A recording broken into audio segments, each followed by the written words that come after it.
দিল্লি 14 বছর শান্ত থাকার পর এক রাতের আতঙ্ক আবার নিরাপত্তার প্রশ্ন জাগিয়ে তুলল।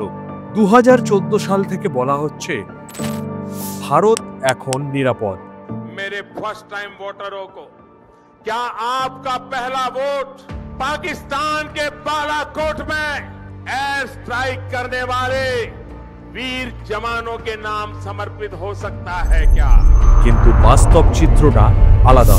গুরুদাসপুর হামলা, পাঠানকোট এয়ারবেসে হামলা, পাম্পোর হামলা, উরি হামলা, নাগরোটা সেনাঘাটিতে হামলা, অমরনাথ যাত্রায় হামলা, সুচুয়ানে সেনা শিবিরে হামলা, পুলওয়ামা হামলা, রিয়াসি সন্ত্রাসী হামলা, পেহেলগাঁও হামলা, আর এখন লালকেল্লার সামনে বিস্ফোরণ,